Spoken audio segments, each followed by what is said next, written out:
네, 거기 빈칸에 한번 채워 넣어 보도록 하겠습니다. 우리가 창세기 3장 4절과 5절의 그 말씀 가운데서 네 가지, 사탄이 하는 네 가지 거짓말이 여기가 나와 있다는 거죠. 우리 그 빈칸에다가 써보도록 할게요. 첫 번째, 죽지 않는다. 그리고 눈이 밝아진다. 선악을 알게 된다. 하나님같이 된다. 이렇게 네 가지였고요. 거기 성경 본문은 결코 죽지 아니하리라. 이것은 창세기 3장 4절이었죠. 그리고 눈이 밝아진다는 창세기 5장, 선악을 알게 된다. 3장 5절, 그리고 하나님같이 된다도 3장 5절. 이렇게 5절에 세 가지, 눈 밝아지고 하나님같이 되고 선악을 알게 되는 것이 이렇게 나와 있어요. 그래서 3장 4절과 5절에 사탄이 하는 네 가지 거짓말이 쭉 이렇게 다 나와 있죠.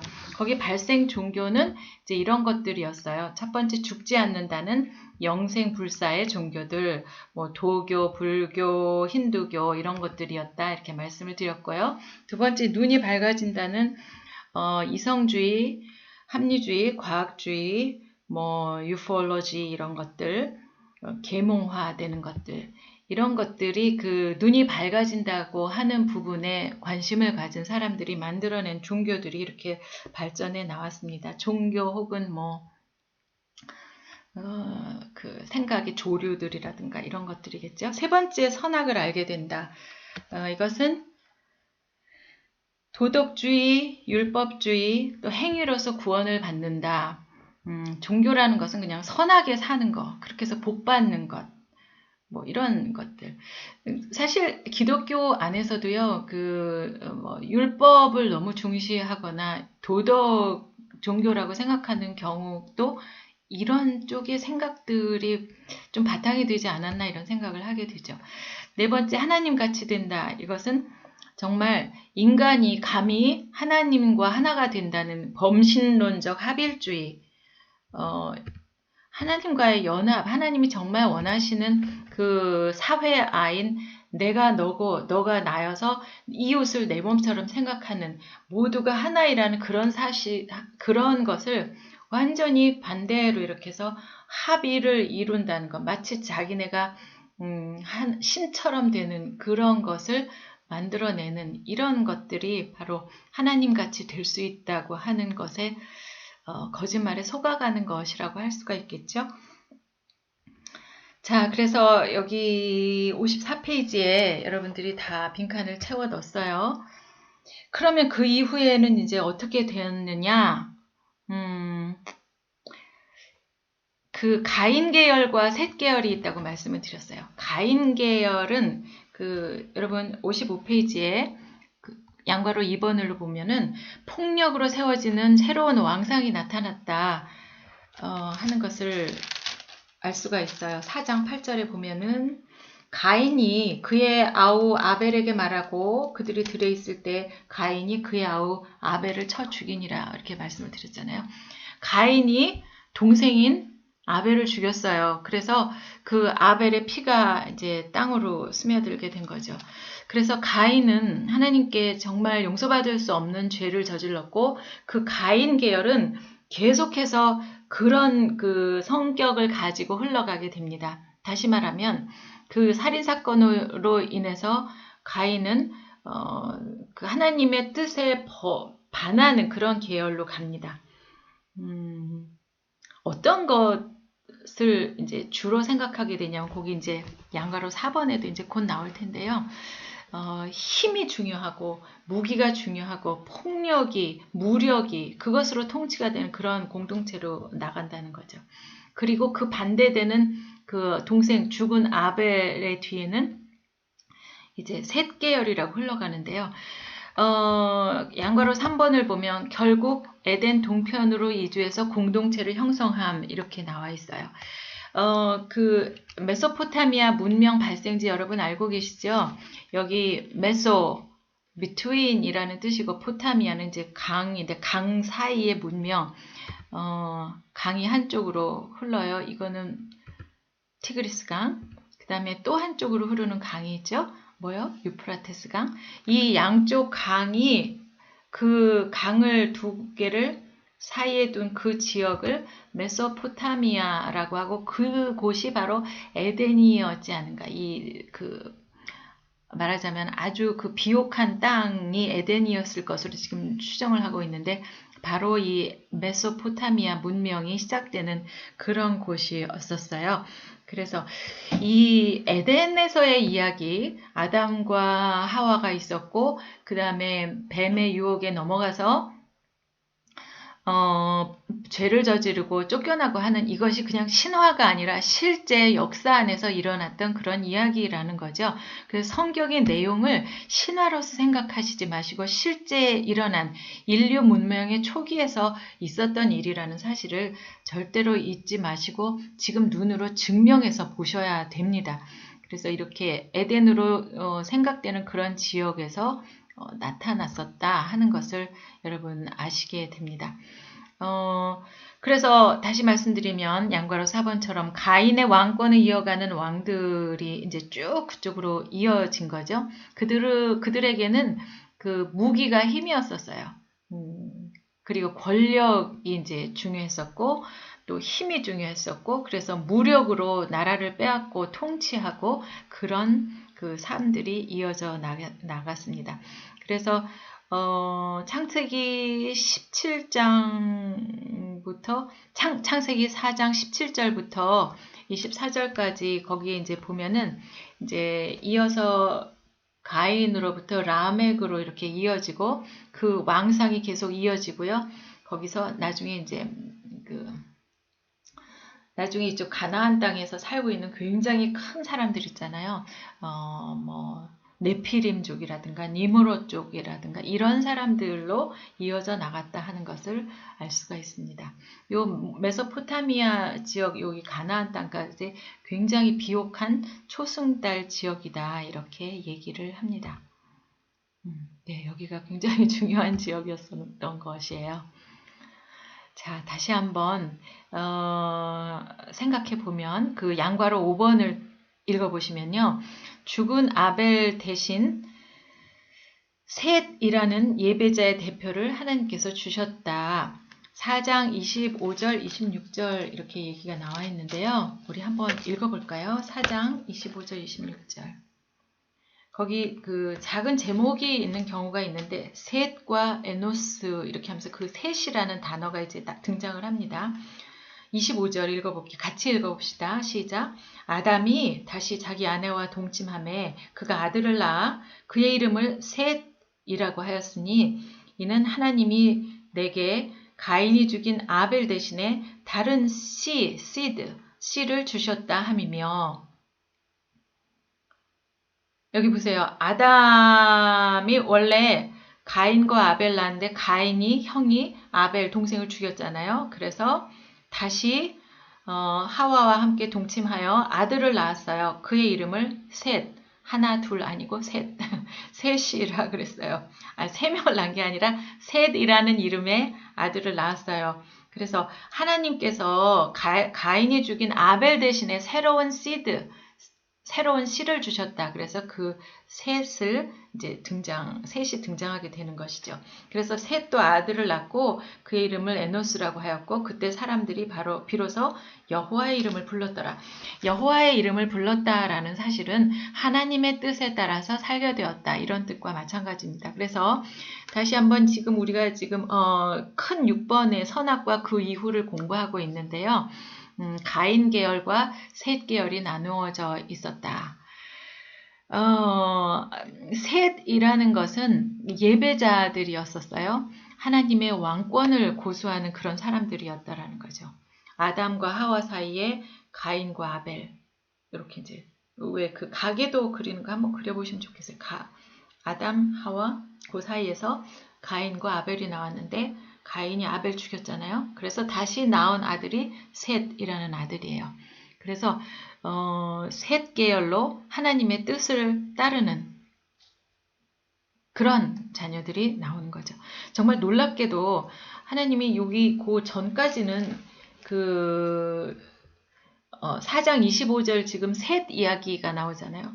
거기 전까지는 이제 가인의 그 계열 얘기가 이제 막 나와요. 가인이 뭐 누구를 낳고 그 다음에 그 이후에 에녹이라 그랬고 또 뭐 라멕을 낳았다 뭐 이러면서 이제 뭐 쭉 나오고 그들의 벌이 얼마나 동안 벌을 받는다 뭐 이런 거 나왔는데 여기 4장 25절부터는요 가인 얘기는 완전히 이제 끝나요. 스탑 하고 이제 다시는 얘기 안 하시고 이제부터는 셋 계열 사람들의 얘기만 이제 나옵니다. 그러면서 거기에서 구원을 이야기하시고 한다는 거예요. 자, 구원 얘기하면서 하나님이 아담에게 가죽옷을 지어 입히시잖아요. 짐승을 잡아서 이렇게 죽게 하고 피를 흘리게 하는 것. 다시 한번 하나님이 왕이시라는 언약, 그 진리를 다시 한번 깨닫게 하시는 그런 과정이었던 것입니다. 이렇게 죽게 되는 것이 그 아벨에게 상징적으로 나타나요. 네. 하나님은 왕이시다. 다시 한번 깨닫게 하시는 거죠. 너는 나다. 사회와 사랑으로 통치하시는 하나님의 스타일이 다시 한번 나옵니다. 그리고 무력과 힘과 무기와 폭력으로 통치하는 그 계열은 가인 계열인 것이죠. 그들은 힘과 칼로 통치를 합니다. 그래서 가인이 아벨에게 그 살인을 한 것, 폭력으로 살인을 한 것, 이런 내용을 이 그림 하나로 설명을 할 수가 있을 것 같아요. 네, 여러분 어떠셨어요? 선악과 뭐 그리 어려운 얘기 아니었다는 거 이제 아시겠죠? 하나님이 왕이시라는 사실을 알고 있으라는 거였어요. 네. 성경은 신화가 아니에요. 실제적으로 아까 보신 것처럼 메소포타미아 문명이 시작된, 인류 문명이 시작된 그곳에서 에덴이 있었고요. 하나님에게 붙어 있으면 생명이다. 끊어지면 죽음이다. 하나님은 거기에다 반응을 하기를 원하시는 거예요. 내 목소리로 반응하기를 원하시는 거죠. 그래서 우리가 하나님께 네 하나님 알고 있어요. 하나님이 왕이시라는 거 알고 있어요. 제가 이 세상에 무슨 일을 하든지 뭐 이 나라를 통치하는 대통령이 되든지 또 그 지역을 통치하는 뭐 국회의원이 되든지 어떤 학교의 대표가 되든지 학생들을 가르치는 교수가 되든지 교사가 되든지 또 이 세상에 있는 그런 문명이나 미디어를 만드는 그런 사람이 되든지 이 세상에 무슨 일을 하든지 제가 맡은 것은 하나님을 대신하는 하나님이 나에게 위임해 주신 일을 하는 대리 통치자일 뿐입니다. 라는 사실을 늘 밥 먹듯이 절대로 잊어버리지 않고 사는 것이 바로 생명을 지키는 일이다 하는 겁니다.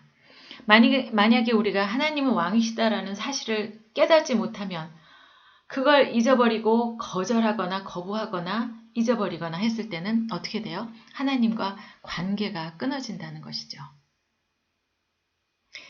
그래서 이제 마무리를 하겠는데요.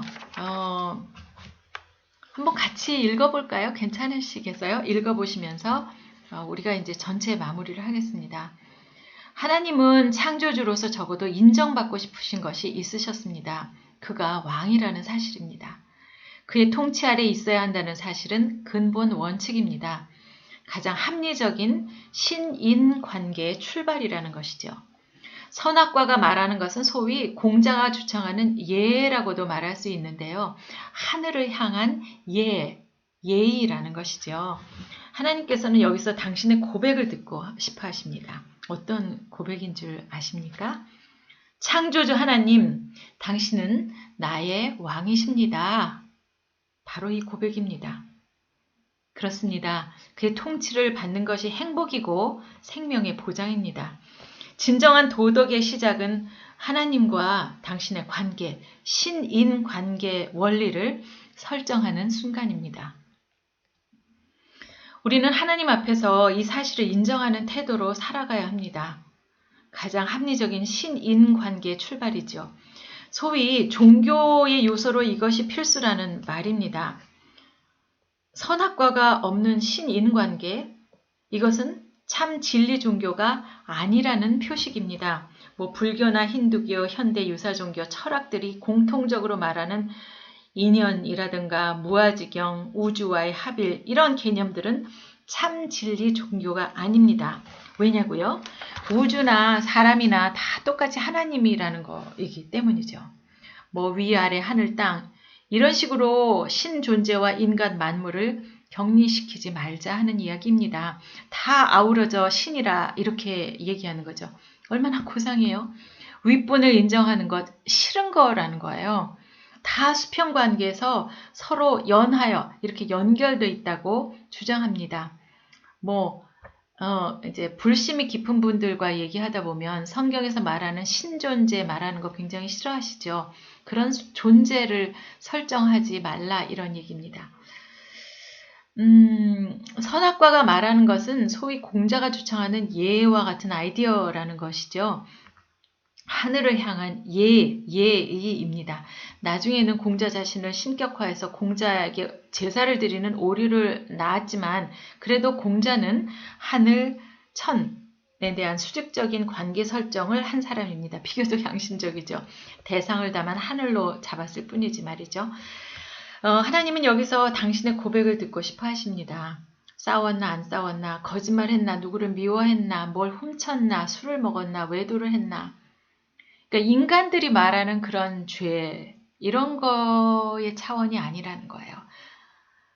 회개하라. 회개하라. 잘못된 것을 회개하라. 뭐 그런 차원의 얘기가 아니라는 거죠. 그 다음부터 굉장히 중요한 얘기입니다. 여기다 별표를 하시고 한번 우리 같이 더 읽어봤으면 좋겠어요. 네, 별표하고 자 중요한 내용입니다. 내 생명을 창조하신 분이 계시다는 것. 그런데 그분은 당신 목숨까지 줄 수 있을 만큼 나를 사랑하신다는 것. 이 사실을 하나님 앞에서 인정하라고 하시는 겁니다. 그걸 안 하는 것을 성경은 비로소 죄라고 말합니다. 이 시간에 선악과 나무 아래서 이 사실을 우리 인정합시다. 창조주 하나님, 당신은 그러므로 왕이시라는 사실을. 네. 여기서 잠깐 멈추겠습니다. 하나님께서는요, 이렇게 우리 목소리로 반응하는 것을 원하셔요. 하나님이 아마 우리가, 네, 하나님, 이제 하나님 우리가 선포합니다. 내 인생의 창조주 되시는 하나님, 당신이 왕이십니다. 라고 선언하는 그 목소리를 하나님은 기뻐하실 거예요. 내 생명은 창조주 하나님의 것입니다. 나를 통치하여 주시옵소서. 내가 무슨 일을 하든지 나는 하나님의 대리 통치자입니다. 이 사실을 분명하게 알고 이 세상에 내가 왜 떨어져 나와서 이 세상에 존재하는지를 아는 겁니다. 나는 단도가가 아니라 하나님은 사회화로 지으셨어요. 이 세상에 있는 나와 내 가정과 내 이웃과 이 세상 전체에 있는 모든 사람들, 힘 있는 사람, 없는 사람, 풍족한 사람, 부족한 사람, 몸이 건강한 사람, 약한 사람, 장애가 있는 사람, 모든 사람은 다 나예요. 내가 관심을 가져야 하고 우리가 함께 이 세상을 만들어 가라고 하나님께서 사회화를 만들어 지어주신 것을 하나님 이제 알겠어요. 당신이 왕이십니다. 이 사명을 맡겨주신 것 저는 하나님의 대리 통치자입니다. 라고 선언하는 것, 선포하는 것 하나님께 바로 반응하는 것입니다. 얼마나 기뻐하실까요? 여러분 이 세상의 목적이 무엇이셨어요? 그냥 잘 먹고 잘 살고 행복하게 사는 것, 돈 많이 버는 것, 성공하는 것 이렇게 살아오셨을 때 불안하지 않으셨어요? 성공 못할까봐 불안하지 않으셨어요? 돈 벌지 못할까봐, 행복하지 못할까봐, 좋은 직장 갖지 못할까봐 불안하고 조마조마하지 않으셨냐고요. 왜 그런 줄 아셨어요? 다 내가 하려고 했기 때문이죠. 이 세상의 중심이 나인 줄 알았기 때문이죠. 그래서 힘들었던 거예요. 그런데 나 아니에요, 여러분. 하나님이 왕이셔요. 그 왕께서 지어서 만들어져 이 세상에 나온 것이 바로 나이라는 거죠. 내 생명은 하나님 것이고 그분이 나에게 맡겨주신 일이 있으세요. 이 사회아로서의 우리의 이 커뮤니티를 우리가 이를 위해서 무엇을 할 것인가? 그것이 바로 나의 사명이고 그 사명을 아는 것, 내가 하나님의 대리 통치자라는 것을 아는 것이 바로 하나님을 기쁘게 하는 것이고 내 삶의 목적이라는 것이죠. 자, 그러면 아까 우리가 창조주 하나님, 당신은 그러므로 왕이십니다 라고 했던 그 이후를 마무리 파트 2라고 생각하고 마무리를 해보도록 하겠습니다. 역사란 무엇입니까? 왕사입니다. 역사란 왕사입니다. 왕의 치정을 이어놓은 기록입니다. 성경은 창조주 하나님이 왕이라고 선포합니다. 그가 통치하셔야 한다는 입장입니다. 그런데 선악과 이 희생제물이 기점이 되어서 둘로 쫙 갈라졌어요. 하나님을 왕이라고 인정하는 셋 계열과 힘있는 자가 왕이 되는 모델인 가인 계열이었습니다. 이제 두 역사가 흘러갈 것입니다. 사람들은 흔히 세계사라는 말 하나만 쓰지만 우리는 이 세계사야말로 하나님이 통치하시는 왕사여야만 한다. 그런 입장이 생겼습니다. 아무리 힘센 사람들이 자기가 왕이라고 말하지만 진짜 왕은 하나님이시라는 거죠. 이 모든 것은 선악과를 중심에 놓고 있어요. 선악과는 만고불변의 진리입니다. 그의 통치를 받는 것이 행복이요 생명의 보장입니다. 자, 다음 시간에 우리가 기대해 볼 건데요. 창조, 선악과 이후 성경의 흐름은 이제 무엇일까요? 왕사입니다. 왕으로 이어져가는 역사가 나옵니다. 누가 왕이냐의 역사입니다. 하나님이 왕이신 나라와 힘있는 자가 공동체 구심점에 앉아있는 세상 나라의 역사가 이제 나올 거예요. 역사라고 하는 명제는 이렇게 선악과 희생 제물을 중심에 놓고 있습니다. 역사 속에서 누가 왕이냐, 왕을 누구로 설정하느냐가 만고불변의 핵입니다. 성경의 다음 흐름을 기대해 보세요. 네, 오늘 굉장히 중요한 이야기를 우리가 나눈 셈이에요. 여러분 58페이지에 선악과 나무가 하는 말, 여기에다가 빈칸에다가 여러분 이름을 쓰시고 여기를 숙제로 여러분이 해 오셔요. 자기 이름을 빈칸에다 쓰시고 정말 선악과 나무가 나에게 하는 그 명령은 무엇인가, 이런 거를 써 보시면서 정말 내 마음의 울림처럼 이걸 소리내어서 여러분 한번 이렇게 외쳐보시기 바라겠습니다. 그리고 59페이지에 큰 2번 선악과 공부를 마친 지금 하나님께 편지를 한번 써보세요. 하나님은 저기 계셔서 늘 우리를 쳐다보고 계셨어요. 사랑하는 내 딸아, 사랑하는 내 아들아, 내가 여기 있다. 내가 너의 주인이다 라고 늘 부르셨는데 우리는 어깨 위에 이만한 삶의 짐을 지고 날마다 땅만 보면서 힘들게 걸어왔던 거예요. 불안해요. 초조해요. 자신이 없어요. 다른 사람은 잘하는데 나는 왜 이렇게 힘들어요? 라면서 걸어왔던 거죠. 여러분 이제 여기 어깨 위에 있는 이 삶의 무게 짐을 내려놓으시고 두 손을 한번 반짝 들어보세요. I surrender. 하나님 항복입니다. 하나님 저기 계셨네요 하면서 그분을 바라보시고 오늘 이 선악과 공부를 마치면서 하나님이 저 이렇게 생각했어요 하고 하나님께 한번 편지를 한번 써보시기 바라겠습니다. 오늘은 이게 숙제예요. 그리고 성경 읽기는 창세기 3장과 4장을 읽어오시는 것이 이제 숙제입니다. 그리고 다음 주에는 우리가 사과를 공부할 건데요. 61페이지 사과가 나옵니다. 어떤 제목인가요? 사과 한번 읽어볼까요? 자, 같은 목소리로 시작. 세계사 속에 내 나라 이스라엘을 세우겠다. 네. 가인 계열과 셋 계열이 이렇게 나와서 이제 세계가 이루어져 나가는데 이제 역사는 뭐라고요? 왕사라고 그랬어요. 이제 세계사가 흘러가는데 그 사이에 하나님은 무엇을 원하십니까? 하나님의 뜻대로 사는 모델이 되는 나라, 내 나라 이스라엘을 세우겠다라고 선언하십니다. 그 내용이 창세기 5장부터 맨 끝 50장까지 이어지게 됩니다. 다음 시간도 기대해 주시기 바랍니다. 여러분 수고 많으셨어요. 감사합니다.